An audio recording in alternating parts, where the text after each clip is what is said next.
Ho ampitomboana mandrakariva ao aminareo anie ry havana ny fahasoavana sy ny fiadanana avy amin'Andriamanitra Ray sy Jesosy Kristy Tompontsika. Amen.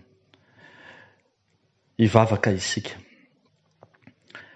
Ry Jesosy Kristy Tompo sy Andriamanitra io, endre ny haben'ny harenao tsy hitalany, izay hitanay sy tsapanay, renay sy fantatray, ataonao aminay tsiraray avy sy amin'izao tontolo izao. Misaotra anao izay Andriamanitra ny amin'ny famondram-po, ny amin'izao faran'ny herinandro izao indray, ahafahanay mandihy ny tena eo anatrehanao, indrindra eo anatrehan'ny teninao. Amin'ity anio ity dia vonona hiaino ny teninao izahay, koa sokafy ny masom-panahinay, sokafy ny fonay, eny ampahazavao aty anatinay ny teninao, andehananay araka ny sitraponao. Amin'ny anaran'i Jesosy Kristy Tompo, nanaovanay sy angatanay izany vavaka izany. Amen. Ny mofinaina voalahatra ho antsika ry havana amin'ity sabotsy 12 volana Desambra, taona 2022 ity dia izay hitantsika eo amin'ny filazantsara araka ny Jaona, toko 2:20, ny andininy 2:20 hatramin'ny 7:20. Jaona toko 2:20, andininy 2:20 hatramin'ny 7:20. Vakiana amin'ny anaran'i Jesosy. Ary hoy Marta tamin'i Jesosy: Tompoko, raha teto ianao dia tsy maty ny anadahiko, nefa fantatro fa na dia ankehitriny izao aza, na inona no angatahinao amin'Andriamanitra, dia omen'Andriamanitra anao. Hoy Jesosy taminy: hitsangana ny anadahinao. Fa hoy Marta taminy: fantatro ihany fa hitsangana izy amin'ny fitsanganan'ny maty amin'ny andro farany.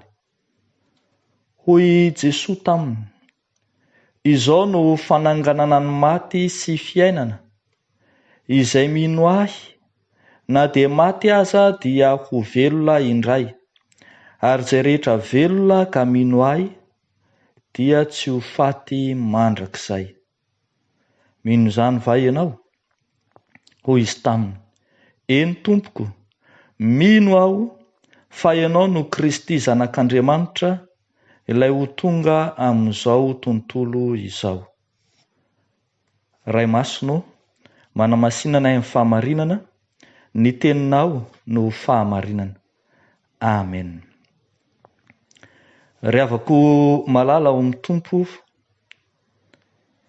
i Marta sy Maria rahavaviny nalahelo loatra eo anatrehan'ny namoizany ny anadahiny, dia i Lazarosy izany. Eo anatrehan'ny fahafatesana mantsy ry havako, dia mitondra ho antsika alahelo sy tomany ny fahafatesana. Ny fahafatesana mitondra famoizam-po, ary indraindray aza fanomezan-tsiny mihitsy. Izany no entin'ny fahafatesana eo amin'ny fiainan'ny zanak'olombelona.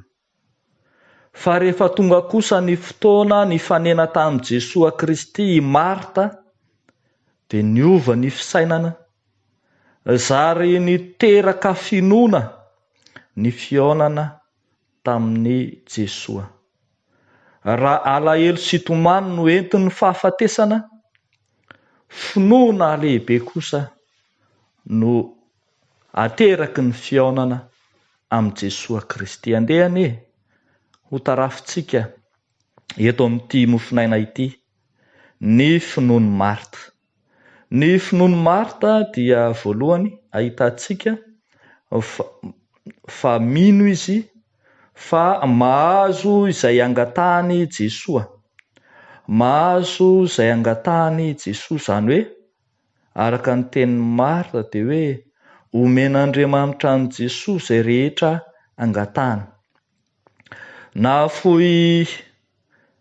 Namoy ny anadahany i Lazarosy, i Marta sy Maria, ary eo anatrehan'izany rehefa ny eo anatan'i Jesosy izy dia nino fa misy zavatra azon'i Jesosy atao ihany.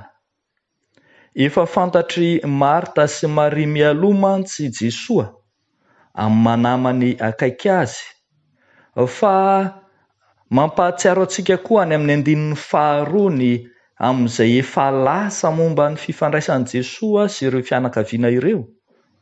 Ambarany andinin'ny faharoa fa Maria dia ilay nanositra ny Tompo tany menaka manitra sy namoaka ny tongony tamin'ny volondohany, ary Lazarosy anadahany no narary. Dia mbola mampahatsiaro ihany izy fa i Maria sy Marta ary Lazarosy dia tiany Jesosy, araka ny eo amin'ny andininy 5. Araka izany tena nanana finoana i Marta fa misy no azony atao, ary izany no nahatonga azy hiteny hoe raha teto ianao dia tsy maty ny anadahako, nefa fantatro fa na dia ankehitriny izao aza na inona no angatahanao amin'Andriamanitra dia omen'Andriamanitra anao. Finoana izay miaro fanekena ny fahaiza-manao sy ny fahafahana ananan'i Jesosy Kristy noho ny amin'ny fifandraisany amin'Andriamanitra ray no tao anatin'ny Marta. Riavako malala ho mitompo, tena fomba filazan'i Jaona mihitsy ity fangatahana amin'ny ray na fangatahana amin'ny anaran'i Jesosy Kristy ity. Hitantsika ohatra ao amin'ny Jaona 4:12 no ilazan'i Jaona fa ary na inona no angatahanareo amin'ny anarako dia ataoko izany mba hankilazana ny ray ao amin'ny zanaka. Raha mangataka zavatra amiko amin'ny anarako ianareo dia ataoko izany. Jaona 4:12, 17 sy 12. Dia hitantsika indray eo amin'ny Jaona 5:12, 19 manao hoe tsy ianareo no nifidy ahy fa izaho no nifidy ianareo, ka nanendry ianareo mba handesy amo ary mba haretany vokatrareo, mba omeny ray anareo izay rehetra angatahanareo amin'ny anarako na inona. Ary ao amin'ny Jaona ihany 4:19, ny andininy 7:20 no ilazana manao hoe ary amin'izany androany dia tsy anontany ahy na inona ianareo, lazaiko aminareo marina dia marina tokoa ho Jesosy, fa na inona no angatahanareo amin'ny ray dia omeny anareo amin'ny anarako izany. Riavako malala ao amin'ny Tompo, misarika ny saintsika ny fampianaran'i Jaona araka izany, fa tsy Jesosy ihany no afaka mangataka zavatra amin'ny anarany amin'ny ray, fa ny mpino rehetra koa dia afaka mangataka izany amin'ny anaran'i Jesosy. Izany no mahatonga antsika mangataka amin'ny anaran'i Jesosy irery ihany amin'ny zavatra izay angatahantsika amin'Andriamanitra. Izany no mahatonga antsika mamarana ny vavaka rehetra izay ataontsika manao hoe amin'ny anaran'i Jesosy no angatahanay izany vavaka izany. Azo antoka mantsy ny valim-bavaka angatahina amin'ny anaran'i Jesosy. Ary izany nahatonga an'i Jesosy hiteny mivantana tamin'ny Marta manao hoe hitsangana ny anadahinao. Hitsangana ny anadahinao izy rehefa mino izy fa azo angatahina amin'ny anaran'ny ray, amin'ny ray na amin'ny anaran'ny Jesosy izany vavaka izany. Ry havako malala, ho anao izay ao anatin'ny alahelo, hakiviana, ao anatin'ny tomany, ranomasy, famoizam-po, ao anatin'ny fahatsompanantenana tanteraka tsaroa fa mbola eo Jesosy izay azo angatahana, lay efa niteny sy nampanantena fa moa misy zava-mahagaga izay tsy hain'i Jehovah va. Ento eo amin'i Jesosy Kristy ny adinao, ny fahorianao, ny alahelonao, ny ranomasonao, fa anova ny tontolo-piainanao Andriamanitra. Mahireza fa afaka mandray an-tanànanao ny tompo. Fa ny zavatra faharoa ry havana malala izay hitantsika eto amin'ity mofonaina ity ihany koa dia ny mahakasika ny finoany Marta any Jesosy ho Kristy zanak'Andriamanitra. Mino i Marta fa i Jesosy no Kristy zanak'Andriamanitra. Araka nefa fantatsika teo dia namana akaikin'i Jesosy Kristy i Marta sy Maria ary Lazarosy izay nodimandry. Namana akaiky kanefa indro zany finamanana izany ny tsy mbadika ho fanekena na finoana na fandraisana an' Jesosy ho Mesia mihitsy. Lay namana akaiky teo aloha zary lasa nekena ho Mesia ankehitriny.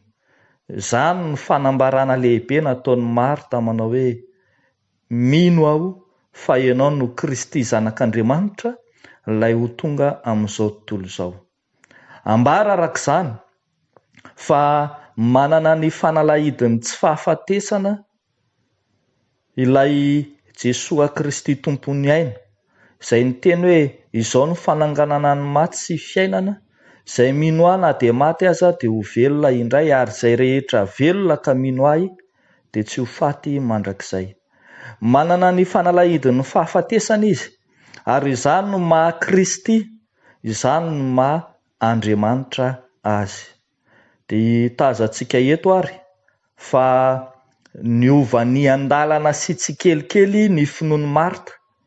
Tany am-boalohany dia faly Marta fa tonga Jesosy hitsapa alahelo azy, tahaka izay nataon'ireo mpiara-monina taminy.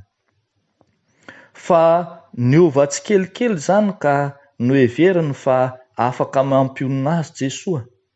Avy eo indray noheveriny fa afaka hananganany Lazaroty amin'ny andro farany Jesosy. Ary eto dia eken'ilay Jesosy Kristy izay tompony fanalahidiny ny fahafatesana. Ary ny farany ary tonga tany amin'ny fanekenan'i Jesosy ho Kristy zanak'Andriamanitra mihitsy ny finoan'ny Marta. Ry havako malala ao amin'ny tompo, fanovam-piainana lehibe no ateraky ny fihaonana amin'i Jesosy Kristy. Ny finoana nahazatra, ny fitsarana mialoha na ny préjugé izay ananantsika, ny fiainana andavanandro izay iainantsika dia miova sy mitsimbadika rehefa tonga amin'ny fihaonana amin'i Jesosy Kristy. Zary lasa mahita ny famonjena izay ataon'i Jesosy Kristy ny mpino mihaona aminy. Zary mifanena sy manaiky ny maha-Andriamanitra amin'i Jesosy Kristy izay mifanena aminy. Isika koa ry havako, ataovy ho zava-dehibe ho antsika ny fihaonana amin'i Kristy, anekentsika, anambarantsika, andraisantsika ary inoantsika an' Jesosy Kristy, lay Mesia, lay Andriamanitra, lay hitondra famonjena ho an'izao tontolo izao. Raha fehezina ary izany tenin'Andriamanitra izany dia azontsika ambara manao hoe fanantenana lehibe ho an'i Marta sy Maria teo anatrehan'ny famoizana ny anadahany na ny fahafatesana ny fahatongavan'i Jesosy Kristy. fanantenana lehibe izay namerina tamin'loany ny fiainana andavanandro n'izy telo mianadahy, fa fanantenana lehibe ihany koa izay manova ny tontolo-pinony sy ny fanantenany an Jesosy Kristy. Dia ho an'Andriamanitra ireran'ny voninahitra ho amintsika rehetra izany tenin'Andriamanitra izany. Amen. Hivavaka isika. Ry Andriamanitra, rainay masina sy tsara indrindro, endre ny fifalianay mahafantatra fa manova ny fiainanay ny fiaonana aminao, ary izahay dia manaiky tahaka an'izay nanambarany Marta ny maha-Mesia anao, ny mahazanak'Andriamanitra anao, ilay tonga hamonjy izao tontolo izao. Manaiky ho amin'ny tenanay izahay, ary manaiky ihany koa ho an'ny fisainanay manontolo mihitsy. Tompo Andriamanitra, rainay masina tsy toa, amin'izao andro sabotsy fiomanana ny amin'ny andro voalohany amin'ny herinandro izao, dia mivavaka aminao manokana izay ho an'ireo tompon'andraiky mpiangonana rehetra, ny mpitandrina rehetra, ny katekista, ny mpitoriteny, ny mpiandry, ny dekona, ny mpandray ny fanasan'ny tompo, eny izay rehetra manana andraikitra amin'ny fanompoana raha mpitso ho ampiomaninao fo saina fanahy. Tompo, ireo izay mpanomponao manomana ny fanompoam-pivavahana, manomana ny raha samihafa, manao ny fandaminana rehetra, mba tsy njovy amin'ny famondram-ponao, hanana fiomanan-tsaina, fiomanam-panahy. Ho vonona amin'ny fiaonana marina aminao Andriamanitra eny anivon'ny tranonao masina. Ataonay sy angatanay amin'ny anaran'i Jesosy Kristy tomponay izany vavaka izany. Amen.